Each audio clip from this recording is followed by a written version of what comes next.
each other and get better together. And so have a great day. I'm so sorry I cannot be there in person, but you're in such great hands. And with that, take it away.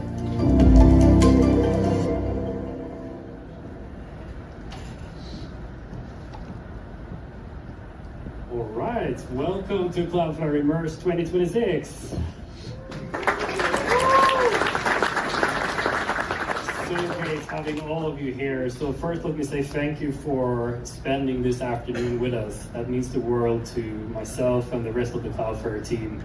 And I can't believe it's been a year since we were here last time at Immerse Stockholm. And it feels very far away, but also so many things has happened in the past 6 months only. And I think more happened in the past 6 months than the past years in this industry. And if I were to predict the future in any kind of way, it's always hard, but there will be more change and the world will be moving faster. So as IT leaders, builders, and innovators, as we're all here in this room, we're facing unprecedented possibilities, but also unprecedented threats, right, and risks. So that's why we're here today, to talk about that together. At the promo desk as well. And there's even a coffee machine that is AI powered that Michael, our very talented solution engineer, built. So they can brew your coffee using AI and all of the primitives in our platform, which is pretty cool. So Michael or Lisa is happy to walk you through that. There will be a builder's track as well, so I will announce that. I'll be a host throughout the whole afternoon, so just sit back, relax, I got you covered. I will tell you when to go to the builder's track. It will be just after Matthias from Spotify had his speech, but just keep calm, I'll keep track of you. All right, we want... Wow, full room. I'm so glad to see all of you here. Welcome to Immerse 2026. As Tobias said, I'm Matilda. I lead our Northern European team. And looking at all of you, I can't help but reflect over the past few years. I joined Cloudflare about 3 years ago, where Northern Europe was just shy of 30 employees. Most of us sitting in the UK, some of us sitting in the Netherlands, none in Sweden. And today we're over 100 people and even more than 30 in Sweden alone. And during the last year, we've also expanded into Denmark. And looking at the last quarter, the 3 fastest growing countries in EMEA was right here in our region. And that's not just a Cloudflare statistic. That's a testament to the speed of innovation that is happening in your organizations. And leading a team of 100 people in the AI era feels fundamentally different. Not just to who we were 3 years ago, but to what we were 6 months ago. And I'll be honest with you, looking at myself and my team adopting these tools, I sometimes feel like probably my parents did when they first got introduced to the smartphone. And some of us are adopting this like it's the most natural thing in the world. Some of us need a little bit extra time to adapt to these new tools. And that's fine. And there is one trait that makes me sure that we will bridge that gap, and that happens to be one of my favorite traits, and that's curiosity. And curiosity is something that all of us needs quite a big portion of nowadays, because the world is changing rapidly. Look at just the last 100 days has changed organizations, built businesses in a pace that we've never experienced before. And when we are faced with a significant shift like this, we basically have 2 choices. One is to wait, assess, and react. The other one is to take proactive steps. And being a market leader, Cloudflare cannot afford to react. And as many of you probably read in the news lately, we took the really hard decision to restructure every single team to embrace the opportunity of AI. And while transformation is painful, we are choosing to do this while we are performing on top. We are choosing to do this to continue to lead into the future and not chase it. And we have all seen the evolution. We all experienced generative AI come into our daily lives. Overnight, all of us started to communicate slightly more sophisticated, and we started to feel a little bit more efficient every day. But now we have AI agents that are capable of executing workflows on our behalf. And now we're starting to have difficulty to articulate how much faster and how much more productive we have become with this and what we will become with this technology. And it's exciting, right? I think that we can also all agree that it's also a bit scary. So the question is, what do we do with that fear? Do we hit the gas and go faster? Or do we push the brakes to assess and react? And a few weeks back, I met one of our board members, a brilliant Harvard professor, and he told me, or gave me the advice that now is not the time for rigid rules. Now is the time that we should empower every single employee with this tool. Let them innovate, let them explore, let them experiment, and that is how we will capture the true opportunity with AI. And if we sit and wait for a central function to come and hand us a manual on how this should be done, we have already lost. And you know what? I believe he's right. But I also know what most business leaders in this audience are thinking. And to quote one of our customers at Rentokil, he said, we need to go fast. We need to go faster than ever before. We need to break things, anything except security. And that's the billion-dollar question. How do we enable our employees with the most powerful tools out there while still being assured that our IP, our data, is fully protected? And at Cloudflare, we have fully embraced this. We've probably spent countless hours building for use cases that we will never again revisit. But in doing so, we have also learned what is or what makes the game changer with agentic AI when it comes to speed and resilience. And today is not just going to be about usage, it's also going to be about the underpinning infrastructure for the performance of these AI tools. We will show you how to give your teams the gas pedal for curiosity, while Cloudflare provides the automatic brakes, the guardrails that you need to be sure to innovate without it being on the expense of your business safety. So we will discuss it, we will demonstrate it, and most of all, we will build it together on the Cloudflare platform. I'm super excited for what we have in store for you today. I hope you will enjoy it, and thank you all for being here.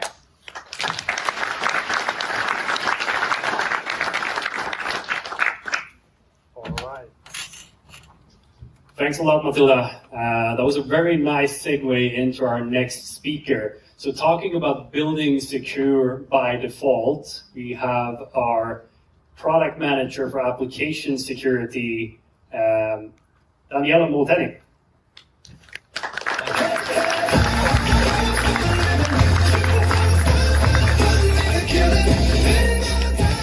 Thank you very much. Hello everyone, I'm super excited to be here in Stockholm today.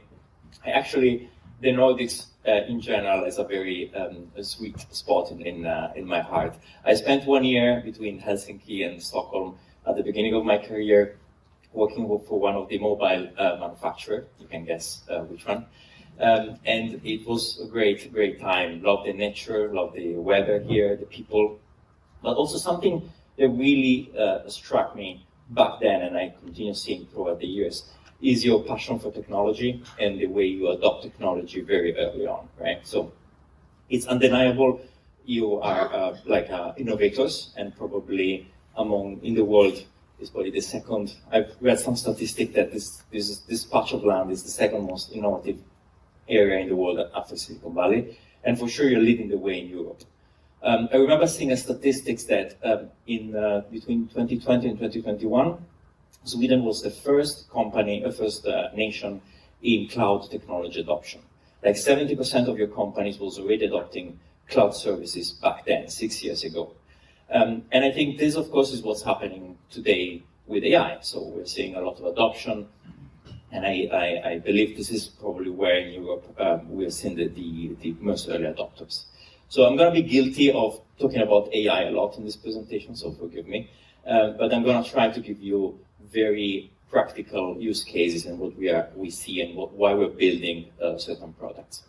So everybody in this room is, of course, afraid of fall behind when it comes to AI.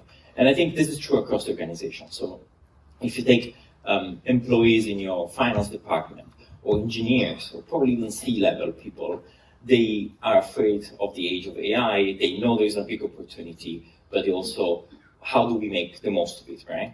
And going back to what Matilda was talking about, is like, how do we do that safely?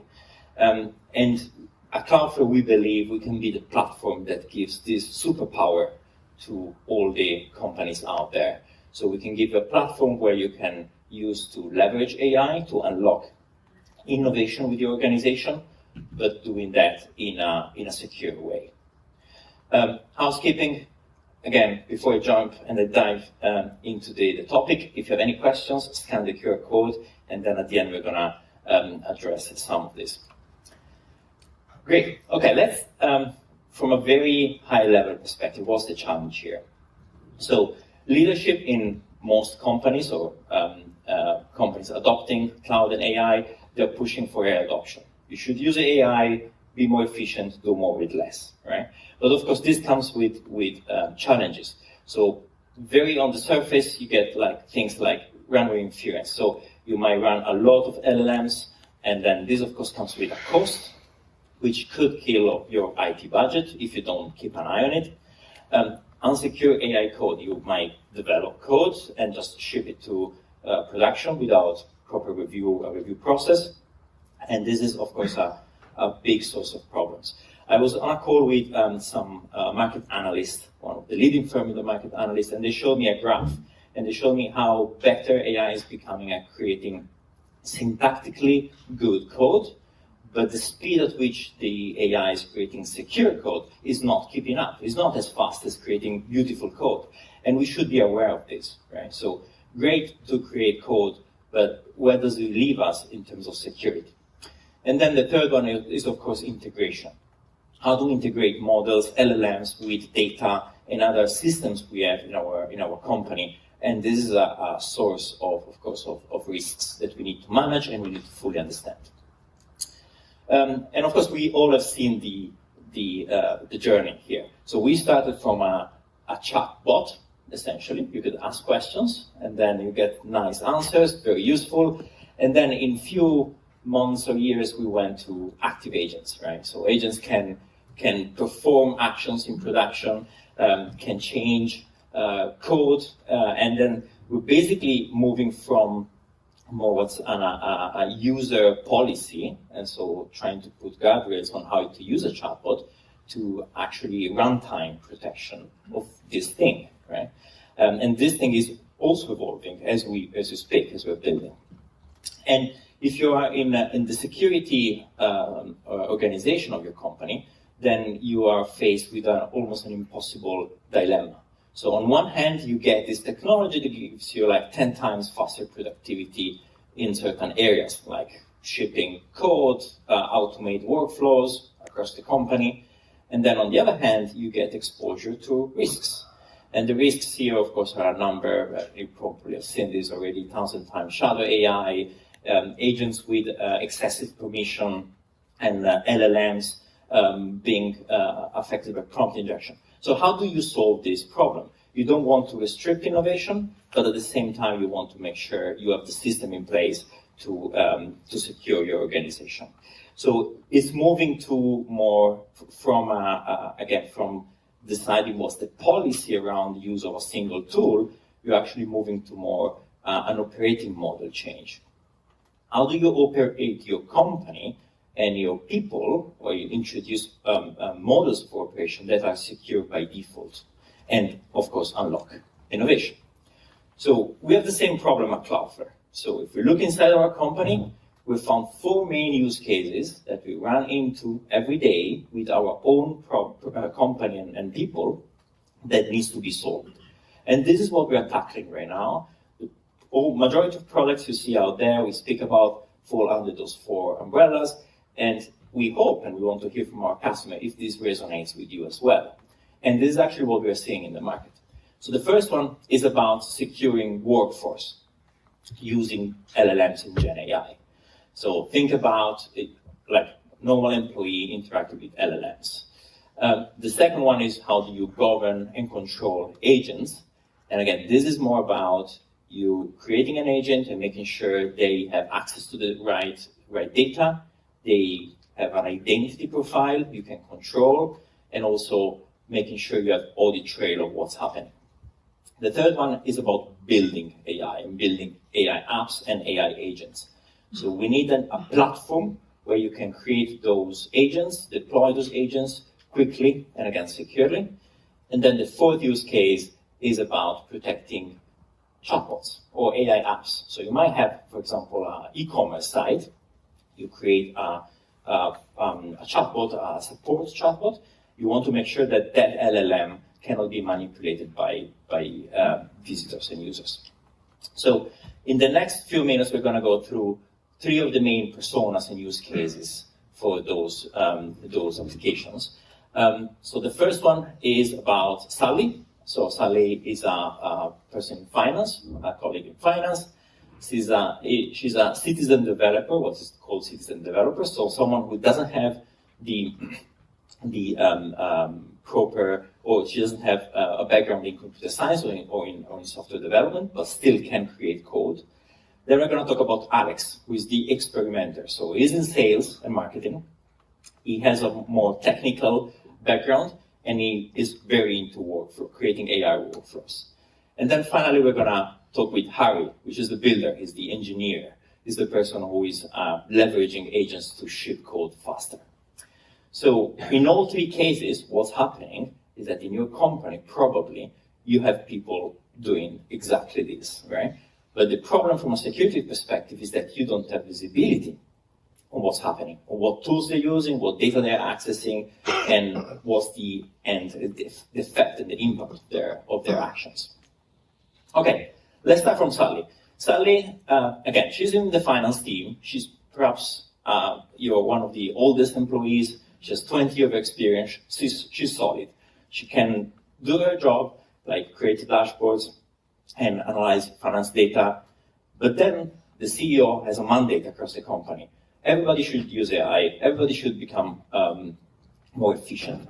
So what does she do? She go online, she searched some tutorial, and she found ChatGPT. I said, okay, ChatGPT, great, I can start using that.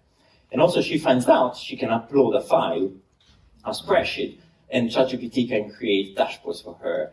And this looks great, looks fantastic.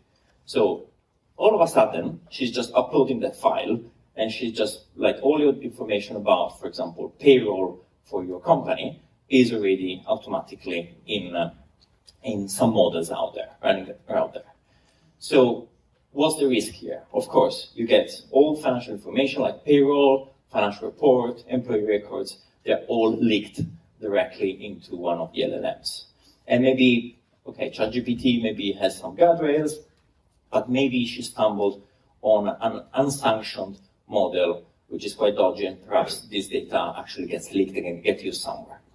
So this is a real risk, and there is nothing to stop this, right? So anyone can create an account on ChatGPT in seconds and start using it. So there is no way to find out unless you have the right tools in place.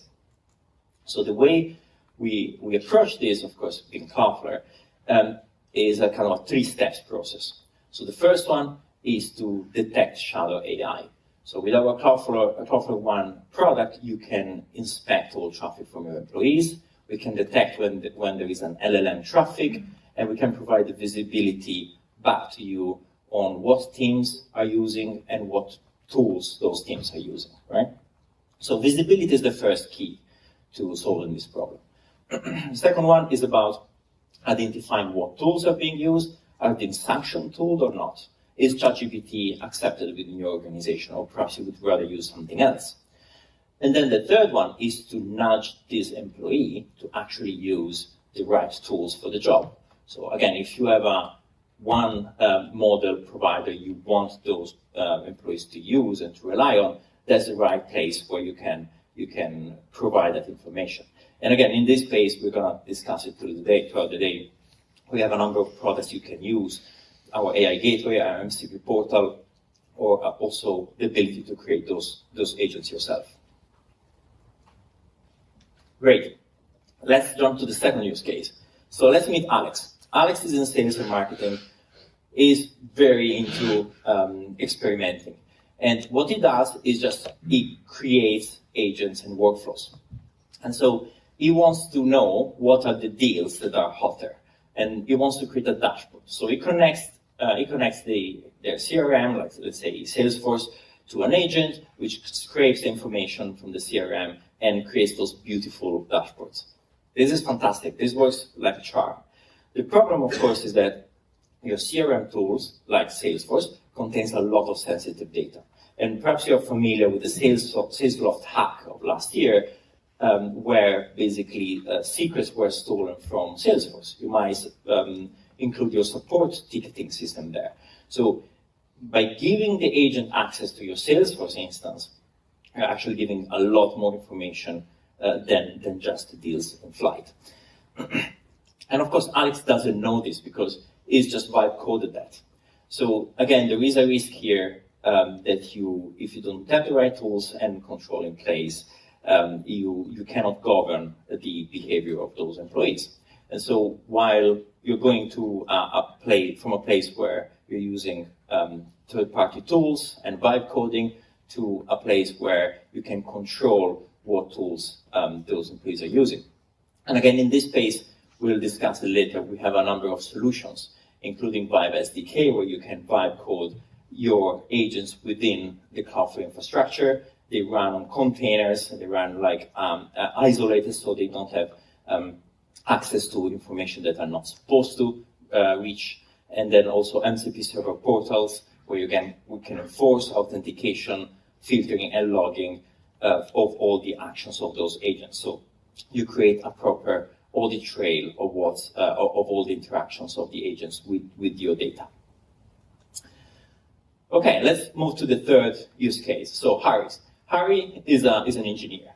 So he started with 5 agents, and then all of a sudden he realized he could create 500, right? And then those 500 engineers, actually, these agents, they can ship code to production, and they can automate almost everything. The problem here is that Harry is probably one of your most knowledgeable engineers. Maybe he has admin access, he has root access of some of your infrastructure. Maybe he's the person that knows actually the break glass procedure of some of your systems. So as soon as he creates those agents inherit the permission of Harry. So if something goes wrong, if the agent goes rogue, then that's an impact of having a very large blast radius on the entire infrastructure, right? So if you look at what agents nowadays touch, all the system they touch code, secrets, data, even production APIs. And this happens very, very fast. So if there is, again, a problem in the code, in the agent, there is a real risk that somewhere within your infrastructure, something can go very bad very quickly. And this represents a little bit the idea of the blast radius, right? So the scary realization is that if the agent inherits this broad credential and broad permissions, then the impact on system can be huge. So the goal here, of course, is to make sure that agents inherit least privilege. They are also run in isolation, so like in containers, that they don't have access to memory and data outside of their allowed space, and keep a trail of all the events and communication between agents. So in a way, we should think about agents as an employee, right? So if you think about an employee in the physical world, you get a badge which restricts your where you can go in the premise of your organization. You get a corporate laptop which restricts the blast radius of what you're doing to the physical machine. And of course, you have a manager that can audit what you're doing and provide approval. When you move to the zero trust world, you can lock in the digital identity of that user, also log the device posture of the laptop, and also monitor the session, what the user is doing. Then agents should inherit this structure, right? They should have an identity, which can be enforced with the ZTNA, with zero trust product at Cloudflare, for example. They should run in an isolated sandbox. So again, if something goes wrong, they don't access memory that is not pertinent.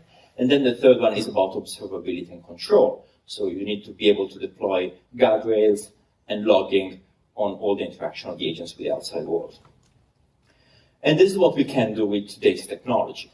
So Harry can build agents on the Cloudflare infrastructure, which rely on durable objects, so we can spin up the agent only when needed, but still retain the memory and the context. So the agent only lives for a very fraction of time when it is required and not forever. And you can deploy those tools and those agents across the world. We have more than 230 data centers, and you can deploy this code to run live to the closer point of where it's being used. When it comes to the developer platform, those are 4 of the main features that we offer, that we believe they're key for security. So ephemeral workers, so workers that can be spin up in a matter of milliseconds. They can run and they isolate, and they can, and again, in a matter of milliseconds, they are active and running, and then they're taken down when they're not used. With the simple trick, you're already reducing your attack surface, because an attacker cannot attack an agent if it's not running, in the moment that it's not running. We also have the dynamic worker loaders, which means that you can create a worker, like software, that includes this dynamic allocation of AI agents only when needed. And of course, it can be deployed across the Cloudflare network. Cloudflare One offers you a great way to provide visibility on what agents, but also users are doing. Annika is going to talk about this later in one of the sessions. The Cloudflare One toolkit allows you to enforce authentication and identity with zero trust. Secure Web Gateway provides the visibility on traffic, and again, fighting shadow AI as an example. And then data loss prevention and the CASB allow you to restrict and get visibility on data that agents and users access. Finally, just a recap of the 4 different use cases we talked about. So securing workforce. So again, if you have a problem of employees accessing LLMs, Cloudflare One is a great solution for that. Governing agents is also another problem which is top of mind. And some of the products like Zero Trust and Cloudflare Mesh is coming to help in this space. And I'm not sure if you've seen it yesterday. We also announced a brand new product, which is a partnership with Anthropic and Claude, so managed agents. So now you can also deploy Cloudflare managed agents on the Cloudflare infrastructure, which means that we rely on Claude and Anthropic to run the models, but we can restrict where like custom code and access to data is run. And that runs again on Cloudflare with all the visibility tools we provide.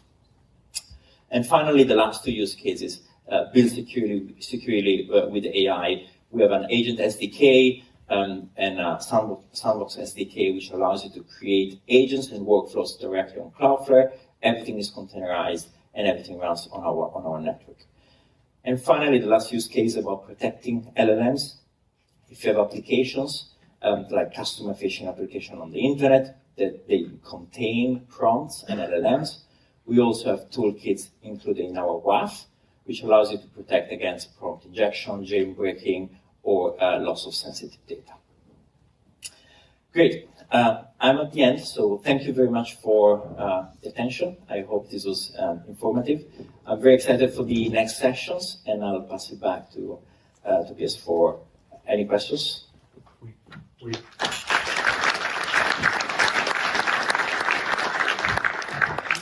do have a couple of questions, actually, so I picked 2 for you. So the first one I really like. So why is it safer to develop and use Cloudflare for AI compared to AWS or GCP? I think there are a number of reasons, and I think this slide kind of summarizes some of the key features. Again, you can create, and this is true for workers as well, for agents, you can create workers that run only, they're isolated, and they run on our infrastructure only when required. We also have a global network which allows you to deploy those agents across our 330 data centers. So there is an aspect of performance as well. So we can run them as close as the user as possible, which means performance is guaranteed. And of course, with all the other features, we guarantee security. Perfect, thank you. It's a new, exciting world where questions are live and not in the script anymore, right? Yes.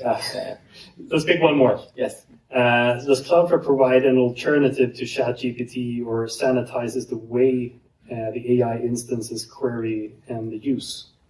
So we don't train models as of today, but we do have ways for you to run models within the Cloudflare infrastructure with Workers AI. So we have a catalog of models you can run on Cloudflare infrastructure, so you get full control of those models, right? You don't have to rely on third-party infrastructure. So we do that. And the second part of the question was about? Was how we sanitize the use and the queries, if we can filter that in any way. That's my understanding. Yeah, and again, because you have control of the way you deploy those models, then you can also sanitize queries and you can put guardrails in front of it. So we do have products for you you can use in AI Gateway, but also as part of our WAF, where you can deploy guardrails, which means you can restrict the topics you allow those LLMs to handle. So you can achieve that with a number of different ways, depending on the deployment model. Perfect. Thanks a lot, Daniela. Thank you very much. All right. Our next session is one of those partnerships that makes us all extremely proud. That we're a part of fueling one of the most iconic companies in the world makes us all extremely proud. So I'm very happy to announce the next speaker. So give a warm welcome for the infrastructure engineering lead at Spotify, Mattias Gryte.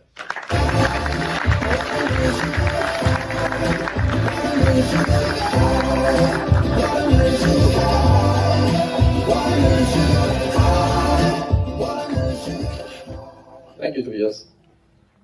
Hello, everyone. When Cloudflare asked me if I wanted to give a talk, my question was, can I talk about not AI? And the answer was yes, so I'm not going to talk about AI for a change.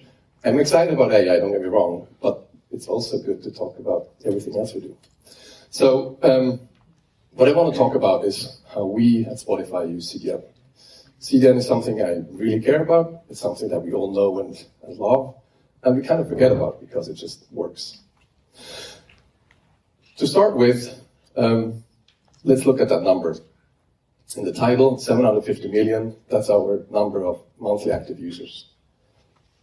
And that's the last publicly available number, is a little bit higher, but it's the thing I want to say here is growing, and it keeps on growing. Just last year, I did a similar talk, we were below 700 million.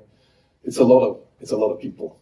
And what I try to say here is, where we work at Spotify with infrastructure, it's really often a challenge of scale. Building a streaming app, especially now in an age of agentic AI, is not that hard. Doing it for almost 1 billion people, that's where it gets interesting. And when we talk about scale, it's really 3 dimensions. I mean, one of them is the number of users. So 750 million monthly active users. That means a lot of concurrent requests every second to our backend, to our CDN. A lot of streams, double-digit million sustained. But we also need to store all that data somewhere. All the user profiles are stored. That's just also a different type of scale, just by the number of users. But finally, also, we want to deliver a personalized experience for each and every one of our users. So that's kind of the one dimension of scale. The second one is our catalog. Right? We have a very large catalog that people can listen to. It's, of course, music, over 100 million tracks, but we also do a couple of thousand or a couple of million podcasts, not thousands, and a couple of 100,000 audiobooks that people can stream. So it's a large catalog, and that means every piece of content needs to be stored somewhere, it needs to be ready to be served. And usually every track or every artifact is stored in different formats or a different encoding. Maybe some markets have a different version of it. So there's a lot of data to be served. We talk about petabytes or thousands of petabytes of data. And then the third dimension, markets. So we don't exist in all countries, but we are available in over 180 markets around the globe. So that means we don't operate just in the Nordics or just in the US. We have people listening and using the platform around the clock and around the globe. There's also a lot of surfaces where Spotify can be used. Right? You can have your mobile phone, your browser, your TV or your speaker, your watch, your car have clients. So there's like that ubiquity of Spotify as well. So what we serve is we serve hundreds of millions of users, hundreds of millions of tracks, with hundreds of markets around the globe and around the clock. So what happens if you open your app and you click play? The first thing that happens is your client, your mobile phone, for instance, sends a request to our backend to request a certain track, right? And the backend responds back, well, here's a URL and here's a decryption key. Next, the client goes to the CDN, fetches the track and decrypts it with the key provided. Now, I know there's at least one colleague of my team in the audience, they're going to roll their eyes, because of course it's not that simple. This is dramatically oversimplified. But there is a lot of nuance in the real world. For one, there are many more requests between the client and the backend. But also, the client first fetches a head file to just kind of speed up the first couple of seconds that people want to listen to.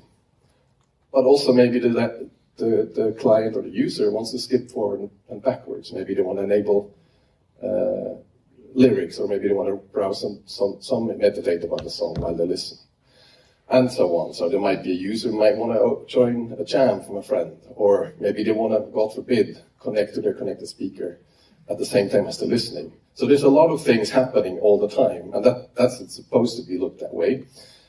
But everything is supposed to feel instant. Latency for us is one of the most important key metrics. And we are a streaming platform, but more importantly, we are primarily an audio streaming platform. And that's a little bit different from other streaming platforms. And especially, for instance, if you think about video streaming, there's two key ways. One of them is, I already mentioned the catalog. It's a very long tail of a catalog. We have a lot of tracks. We have millions of tracks that probably almost nobody listens to, but they need to be there, and they need to be available for instant playback. And at the same time, latency is the one thing we care so much about. So the idea is, we want the latency to be so low that people forget that we're streaming from the cloud, that you're streaming from the cloud. That was something that was already big 20 years ago when Spotify was founded, and was something that also made the company successful from the start, and it kind of puts us apart. We know that latency is directly correlated with engagement and retention. So latency is extremely important. So that's where the importance of CDN comes in. Because, of course, we serve things from CDN POPs. So we couldn't be able to achieve that level of latency without CDNs, public CDNs like Cloudflare. Our CDN delivers petabytes of, a couple of petabytes per day to all the customers at very low latency and around the globe. We wouldn't want to build out that network ourselves. So that's, in the end, that's really why I'm excited about CDN. That's why we are excited about CDN. That's why it's the importance of CDN for Spotify cannot be overstated. The other part of the picture is the backend. This was this one box on the slide before, but of course it's not a single entity. It's much more complicated than that. If you zoom in, this is how the backend looks like. This is actually a real rendition of our call graph. So every dot or node is an endpoint, is a microservice, and every edge is information flow, request flow. This is the most accurate architecture picture I could find of Spotify backend. And yeah, in aggregate, it almost looks like a living organism. It's a large backend, right? Also in scale, what we serve with it, right? We manage 24 million events per second, sustained, quite a bit above 10 million requests per second sustained. That comes in from the internet. There's thousands of microservices. We run over 1.5 million CPUs, kind of when we don't in baseline, and a lot of data pipelines, of course. The thing is, this is not static; it changes over time. This is an interesting graph. It shows you the auto scaling of one of our microservices. I don't even know which one it is. It doesn't say. But this is a very pattern you see almost in all services in our backend. Every graph and every caller is a different region. So Asia, Europe, US, for instance. And you see the peaks and the troughs. And this is really just people waking up, listening to music, and people then going to work or commuting, listening to music, and then in the evening they turn up music again. So you see the same pattern across the globe, and you see them shifted because, of course, Asia wakes up first. Now that is an interesting. There's a few peaks there as well, and they're not that many. But it's fairly predictable. But there's a few patterns that that is fairly difficult to solve. One of them is we call it the alarm clock challenge. So every morning people wake up with an alarm clock, usually at 6 a.m. or 6:30 or 7, 7:30, but it's very predictable times. And if suddenly they want to listen to music, usually their alarm clock plays the music, right? If you have, let's say, 1% of our users listening to a specific song or specific playlist in the morning at a specific time, that's suddenly millions of users turning on Spotify and sending requests all at once. How does that look different than a DDoS attack?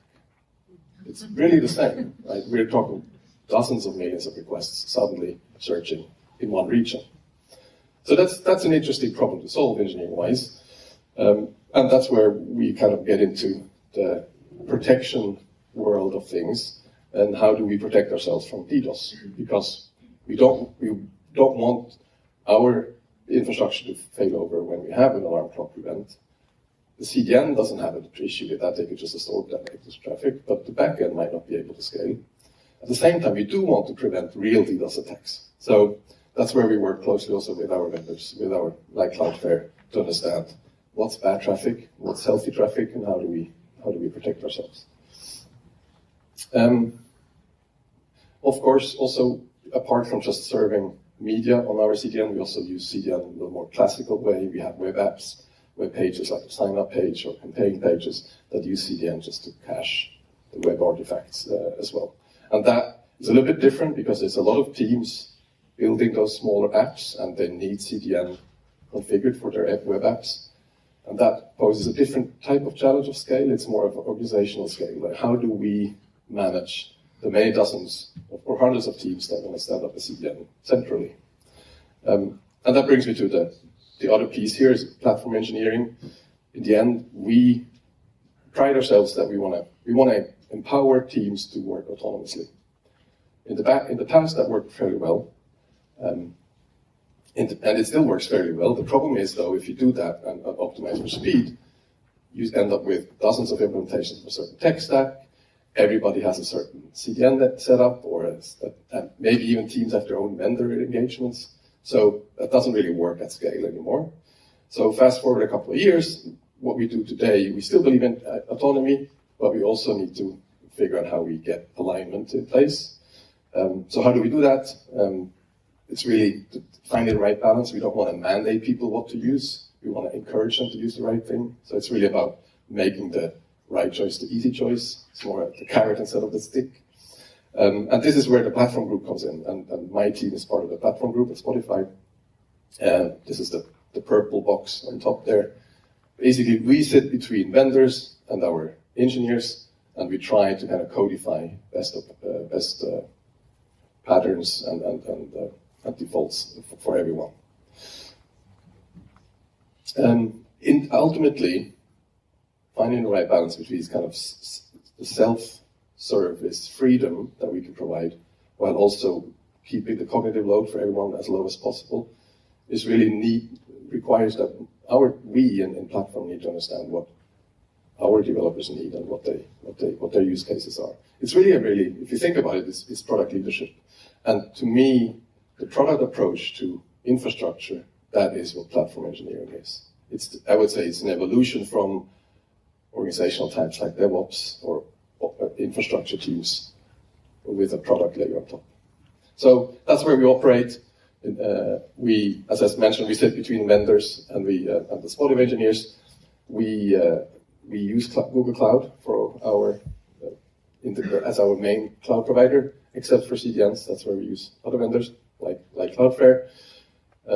We support roughly almost 1,000 different engineering teams, and we have between 2,500 and 3,000 engineers at Spotify that then build on top of the platform that we provide.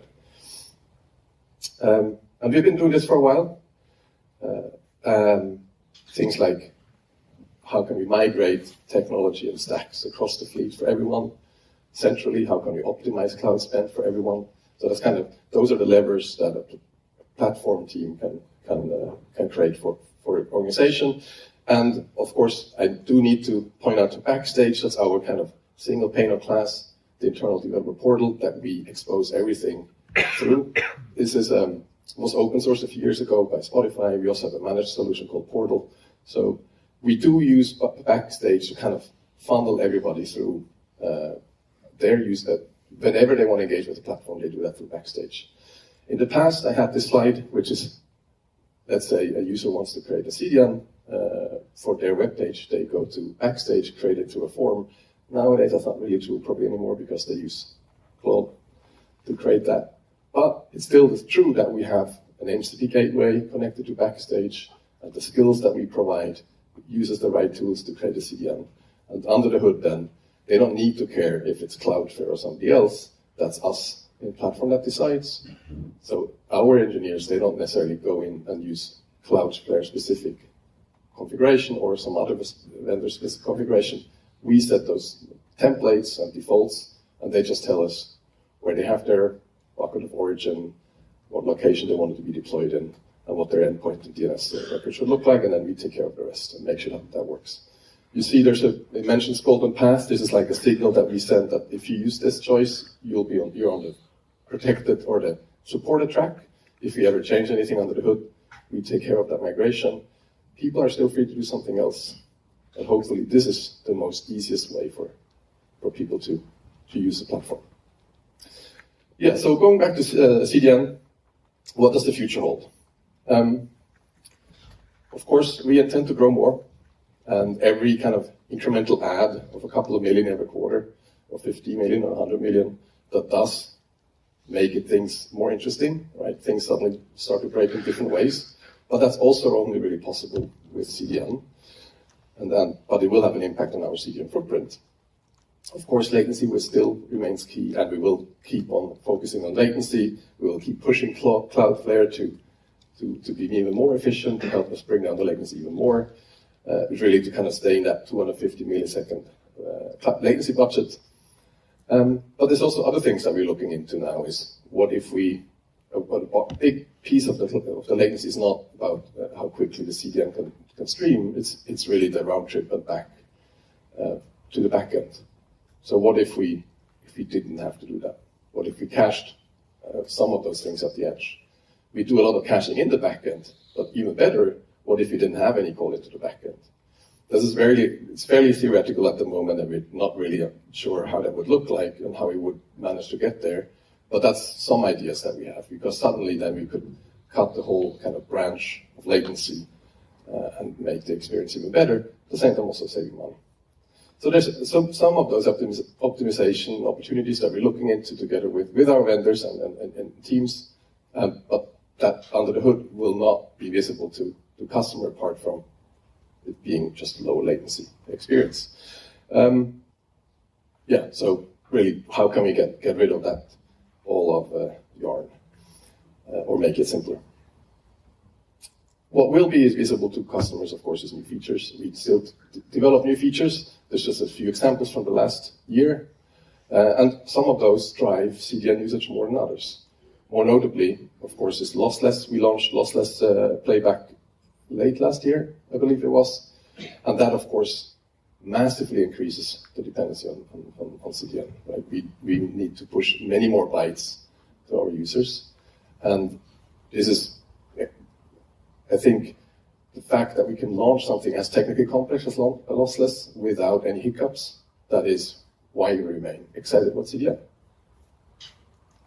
Thank you.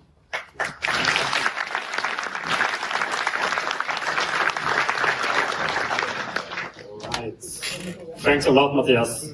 So you know I'm always tasking my team to go out and get to know your customers really well. And one of the things I'm asking for is I want to understand the technical architecture setup of the customer. And I guess if Johan comes back to me with that picture, I will be a little bit confused.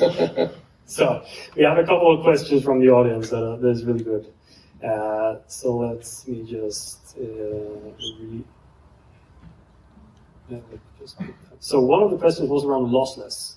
So when you started using lossless, how much are the traffic increasing and how many are using lossless in terms of percentage? I don't think I can speak to how many that are using it, or it's not something that we publicly disclose. But when we did launch lossless, there was two things that had to be taken into account. Like, first of all, we launched it.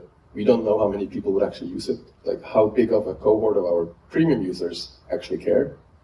That's a very, very hard to determine up front. So we did instead, we launched it we kind of shadow launched it, so try to understand in which how many people would actually start using it, because you have to go into the app actually turn it on. And then yes, how much bigger are the formats, or how much more bytes do we send? I think we're, it depends on the codex, but it's almost an order of magnitude more bytes. That is right. Cool. I have one last question. This was pretty funny actually. So just for fun, imagine AI agents with emotional intelligence would like to listen to Spotify in the future. Are you ready for it? I think I want to believe we are. We do have now also an integration, a public MCP integration with both ChatGPT and Claude. So those agents, we're ready for those agents. And then we have our own agents in the app as well. So, but I mean, we'll see. Times are a little bit uncertain, so it could blow up in any way. We'll see.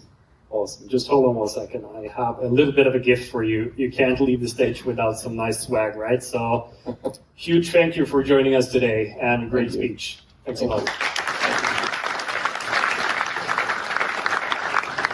All right, so some logistical announcements. We have our Builders track starting right now. So if you have Builders track on your badge, head out to my really nice colleague Dennis, who's waving down there. Follow him to the Builders track room. And in just a couple of minutes, we'll have the next session starting in here for those of you who are not building.